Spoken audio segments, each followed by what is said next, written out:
महानिदेशक भूपेंद्र आर्य जी और इस कार्यक्रम के अध्यक्ष महोदय जी नरेंद्र मुनि जी, भाई जयवेंद्र आर्य जी और हमारे ओंकार आर्य जी, मास्टर साहब सिंह जी, इस कार्यक्रम के आयोजक संयोजक हमारे ब्रह्म सिंह भगत जी, मास्टर विशुपाल जी, हमारे मामा श्री ब्रह्म सिंह जी, सभी हमारे आर्यभद्र पुरुष, मैं सभी का अभिनंदन करता हूं, स्वागत करता हूं। और हमारे निर्भय आर्य जी, सभी नौजवान साथी, देखो आज हम जन्म अष्टमी का पर्व मना रहे हैं और महाशय जी ने बहुत सुंदर एक बात सुनाई महाभारत की। कुछ लोग भूमिका के रूप में मैं बताना चाहता हूं, कुछ लोग कहते हैं कि महाभारत कृष्ण भगवान जी ने करा दिया, कुछ कहते हैं नहीं नहीं दुर्योधन हट्टी था, कुछ कहते हैं द्रौपदी ने ऐसा कह दिया। लेकिन आपको मैं एक बात बताने चाहता हूं, जिस राजा का मंत्री समझदार होता है, जिस राजा का सलाहकार समझदार होता है, उसका बड़ा प्रभाव पड़ता है। आपने एक नाम सुना होगा, जो हमारे महामंत्री विदुर हुए, वे महामंत्री थे लेकिन एक छोटे मंत्री थे। जरा महाभारत का अध्ययन करना, उसका नाम कणक शास्त्री था। और जब धृतराष्ट्र उसको बुलाते थे और कहते थे कि मुझे नींद नहीं आ रही और मंत्री महोदय मैं पूछना चाहता हूं नींद क्यों नहीं आ रही, आप तो बड़े विद्वान हैं, आप मुझे समझाओ, सलाह दो। तो वो कणक शास्त्री कहता था कि सुनो जी, आपको नींद ना आने के कारण क्या है? तो वो कहता था कि लड़ाई होगी आपस में, परिवार का बंटवारा होगा, पता नहीं क्या होगा, विनाश होगा। तो वो कणक शास्त्री क्या कहता था कि सुनो राजन, जब कोई बलवान शत्रु हो, उसको जब आए तो उसका स्वागत ऐसे करे जैसे सर पे बैठा लिया हो, जैसे सर पे खड़ा रख लिया हो, और जब मौका पड़े तो ऐसे पटक के मार दो जैसे घड़े के ठीक हो जाते हैं। वो हमेशा गलत सलाह देता था कणक शास्त्री। और फिर कहा कि राजा को ऐसा होना चाहिए जैसे ऊंचा पेड़, बोले कैसे? ऊंचे पेड़ पे जो फल लगता है उसे कोई तोड़ नहीं सकता, इसीलिए राजा के पास जो संपत्ति है वो तो उसी की है, उसे किसी को देनी नहीं चाहिए। और जितना आनंद धन में है, धन के प्राप्त करने में है, इतना आनंद धन के त्याग में नहीं है। तो इसीलिए जब दुर्योधन जुआ जीत गया तो उनका क्या हक है, वो बुद्धि को भ्रमित करता रहता था, न जाने कितने उदाहरण देता था इसी प्रकार के। और जिसका सलाहकार इस तरीके की सलाह देता है राजा को, तो राजा की बुद्धि भी भ्रमित हो जाती है, उसका जिक्र कम करते हैं विद्वान लोग।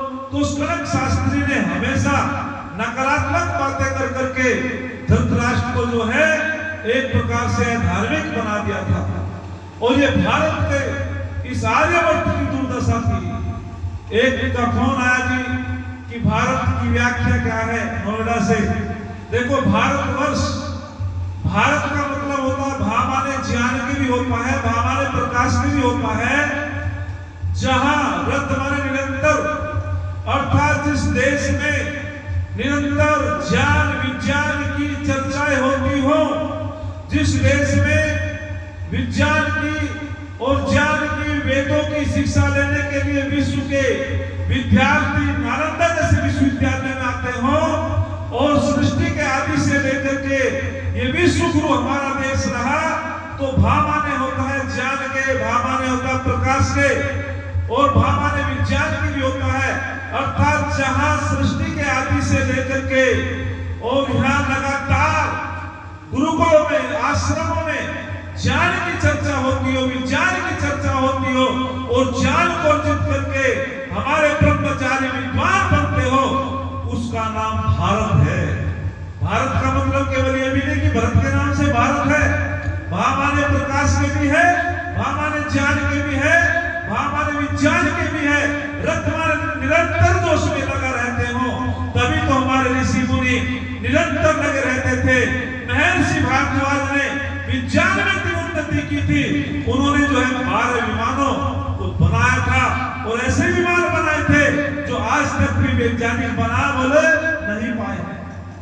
ऐसा है हमारे यहाँ ऋषि मुनि विज्ञान में ज्ञान में रत थे, निरंतर लगातार वे उन्नति करते रहते थे।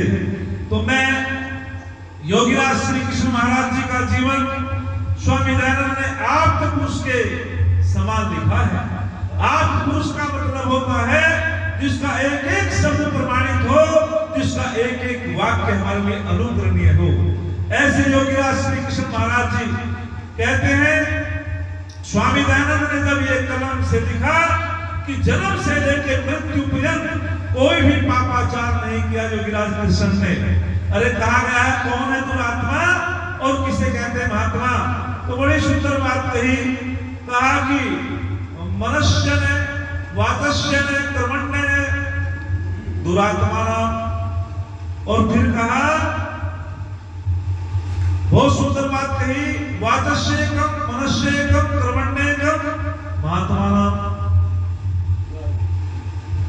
तो ये परिभाषा देते हैं, अरे कौन है धार्मिक कितने बड़े धर्मात्मा थे योगीराज कृष्ण? तिलक लगाने से धर्मात्मा नहीं हो सकते, कला बांधने से धर्मात्मा नहीं हो सकते, न निम्न धर्म कारणम बाह्य चिन्हों से धर्म का कोई लेना देना नहीं होता। जिनके अंदर ये लक्षण होते हैं, कौन कौन से लक्षण? जो मन वचन कर्म में एक समान होते हैं, जो वाणी से जो मन से चिंतन करता है वही वाणी से बोलता है, जो वाणी से बोलता है वही आचरण करता है, इसी का नाम धर्म है। और जो वाणी से कुछ कहता है, मन में कुछ सोचता है करता कुछ है, जिनके मन वचन कर्म में समानता होती है उनको दुरात्मा कहते हैं। और महात्मा उसे कहते हैं मन सा वाचा कर्मणा, जिसके मन वचन कर्म में कोई भी असमानता नहीं होती है।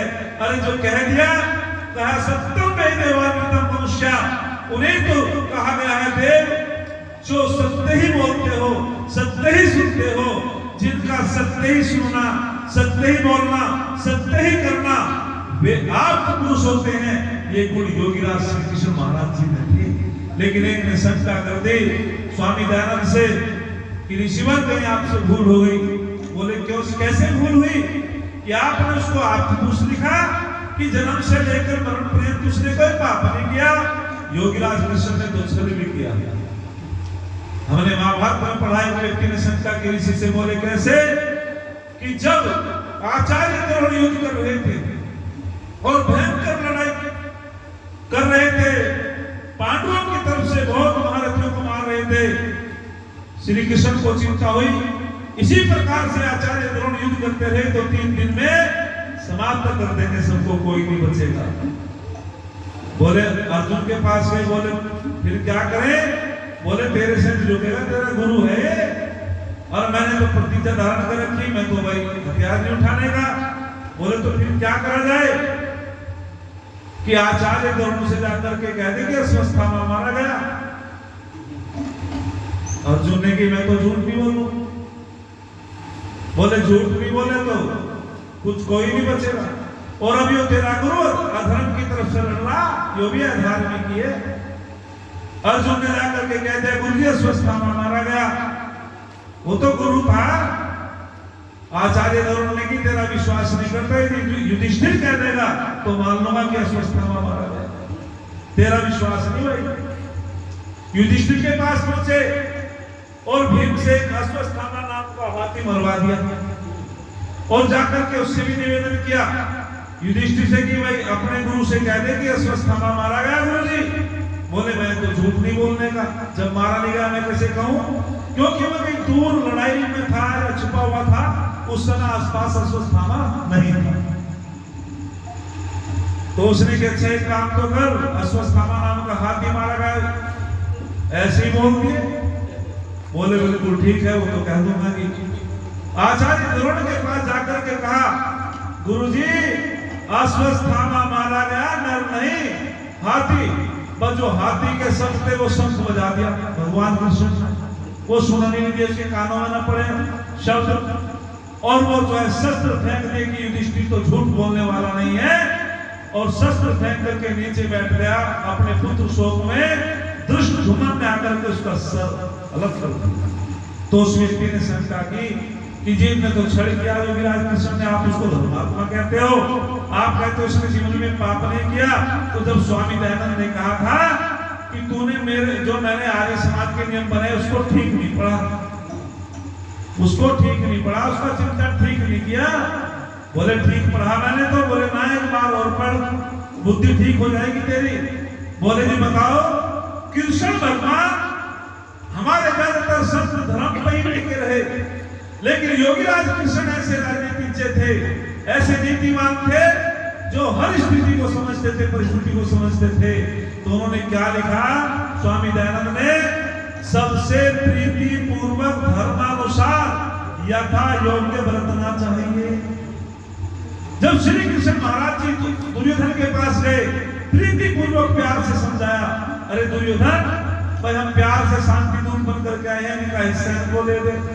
दुर्योधन ने कि नहीं देने का, प्यार से समझाया। फिर धर्म का उपदेश दिया कि हमारा कानून, हमारे वेद, हमारा नियम कहता है किसी के साथ बेईमानी नहीं करना चाहिए। धर्म से भी समझाया तब भी नहीं माना, और कहने लगा तू मुझे उपदेश देने के लिए आया है, आग बबूला हो गया दुर्योधन, और कहने लगा तुझे बंदी बना लूंगा।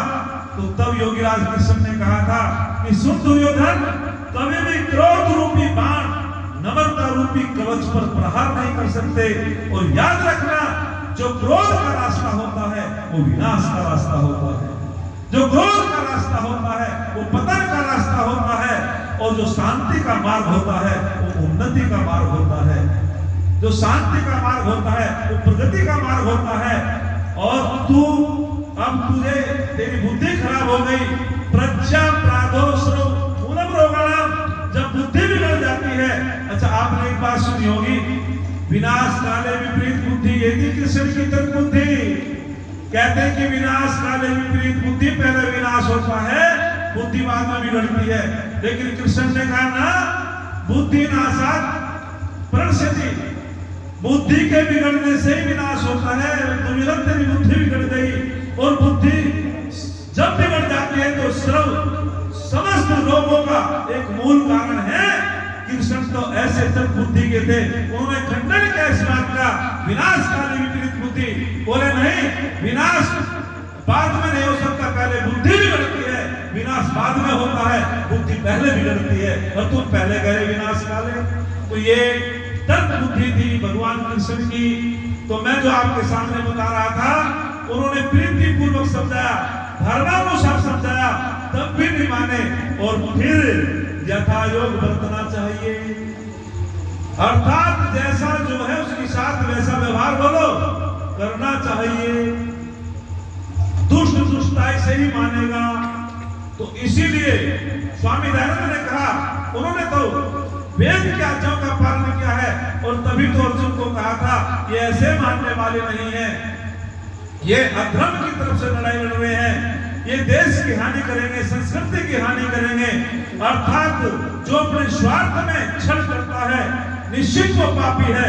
जो भारत को बचाने के लिए, अपने राष्ट्र को बचाने के लिए, संस्कृति को बचाने के लिए दुष्टों के साथ छल करता है, वो कभी पाप नहीं लगता है।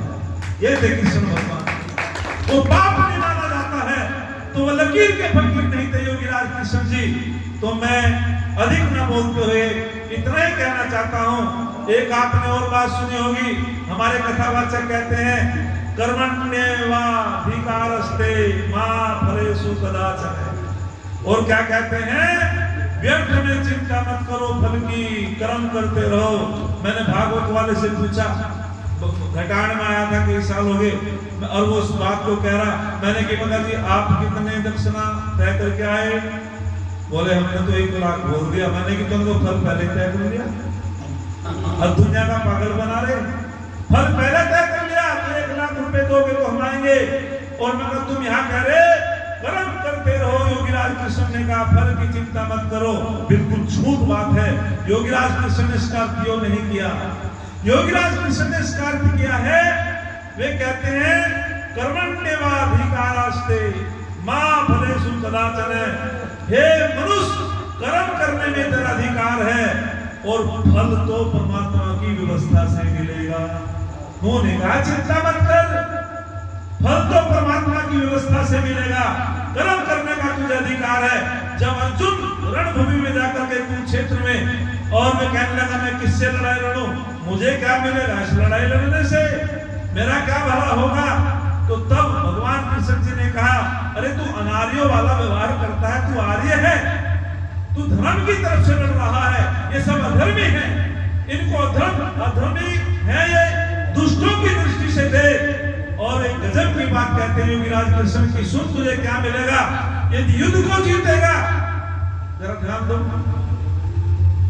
7 दिन हो गए मोहम्मद रात दिन बोलते हैं और ऊर्जा खत्म होती है, हमें डॉक्टर ने नहीं बता रखा, लेकिन फिर भी ज्यादा समय नहीं लेंगे। तो उन्होंने क्या कहा, अर्जुन को बहुत गजब की बात कही कि सुन यदि तू युद्ध को जीतेगा तो राज्य का सुख भोगेगा, और यदि मारा जाएगा तो वीर गति को प्राप्त होगा। तेरे हाथों में, दोनों हाथों में लड्डू है, फल पहले बता दिया और तब वो तैयार हुआ। और कुछ क्या लिखते हैं साहब, जो हुआ वो भी ठीक, जो हो रहा है वो भी ठीक, जो होगा वो भी ठीक। और एक बड़ा चित्र कृष्ण भगवान का नीचे लिखते हैं वो पंक्ति में। एक परिवार में मैं बैठा था, मैंने कि चलो, बोले देखिए कितनी बढ़िया बात लिखी, मैंने हाँ करना हूँ, हाँ क्या होगा, कृष्ण ने लिखी ना, कृष्ण की बात बोले जी वो हम तो घर गए थे तुम्हारे, मैंने की कैसे, अगे एक ने डोल तोड़ दी हमारी और तुम्हें भी चल के देख ली, मैंने की मैं कहा जी डोल तोड़ दी, बोले हाँ, मैंने की जो हुआ वो भी ठीक, जो हो रहा है वो भी ठीक। जब कृष्ण भगवान ने बात लिखी तुम बता रहे हैं नहीं लिखी, तो फिर आपको क्या चिंता है, आपकी महिला के साथ जो भी कुछ हो रहा वो भी ठीक, कोई किसी की चोरी कर रहा वो भी ठीक, कोई बलात्कार कर रहा वो भी ठीक। मैंने कि तुम्हें शर्म नहीं आती, कहा कि कृष्ण की बात जोड़ रखी। कृष्ण भगवान ने कहा अर्जुन जो गलत हो रहा है उसे रोक, गलत तो नहीं गया, जो गलत हो रहा है उसे रोक, बस अधिक न बोलते हुए। ऐसे योगीराज कृष्ण जो आदर्शवादी थे, जिन्होंने उसके जीवन का चरित्र को अपने अंदर धारण किया है, उन्होंने बड़ा लाभ उठाया है। भगवान कृष्ण की नीति को शिवाजी ने अपनाया था, भारतवर्ष में एक इतिहास रचा था। भगवान कृष्ण की नीति को आचार्य चाणक्य ने अपनाया था, एक राजकुमार तैयार किया था, एक चंद्रगुप्त नाम का, और इस देश को जो है शक्तिशाली बनाया था। भगवान कृष्ण की नीति को सरदार वल्लभ भाई पटेल ने अपनाया था, उसने खंड खंड भारत एक सूत्र में कर दिया था। जो भी कृष्ण की नीति को अपनाएगा निश्चित रूपेण वो संस्कृति की रक्षा करेगा, वो देश की रक्षा करेगा, वो सभ्यता की रक्षा करेगा। वास्तविक ऐसे योगीराज कृष्ण जिनका जीवन बड़ा धन्य है, उनके बारे में तो 1-2 घंटा में बहुत विस्तार है, मामला बड़ा उत्तम चरित्र था। तो मैं आप लोगों का धन्यवाद करता हूँ। एक क्षण कह करके भगवान कृष्ण चरित्रवान थे। भागवत वालों ने जो लिखा है वो गलत लिखा है, और उसके लिखने से बहुत बड़ी हानि भी हुई है समाज की। भगवान कृष्ण का जीवन चरित्र महाभारत में है, कभी फिर समय मिलेगा बता देंगे कि कितनी हानि हुई, कितने ईसाई बने। तो किसी ने बहुत सुंदर लिखा, भगवान कृष्ण के चरित्र से आचरण सबको शिक्षा लेनी चाहिए। क्या कमाल की बात लिखी, सदाचार इंसान को, सदाचार हैवान को इंसान बना देता है, सदाचार हैवान को इंसान बना देता है, माली खाली वीरान को गुलिस्तान बना देता है। अरे हम तो आप बीती कहते हैं, औरों की नहीं। त्याग इंसान को भगवान बना देता है, त्याग इंसान को भगवान बना देता है। त्याग, कितना त्याग था योगीराज कृष्ण में। अरे जरासंध को मारा, उसके बेटे सहदेव को राजगद्दी पे बैठा दिया। शिशुपाल को मारा, उसके बेटे शिशुपाल के बेटे महिपाल को राजगद्दी पे बैठा दिया। और कंस को मारा, उसके पिताजी उग्रसेन को गद्दी पे बैठा दिया। कोई भी उसने अपने लिए स्वार्थ की बात नहीं की। त्याग ऐसा होना चाहिए। अरे वास्तविक किसी ने कहा, जिसको मेहनत से बहाना पसीना आता है, फटा आंचल दुखी दुर्बल चाहता है औरों के जीने में अपना जीना। सच तो ये लोगों दुनिया में उसी को जीना आता है, सच तो ये लोगों दुनिया में उसी को जीना आता है।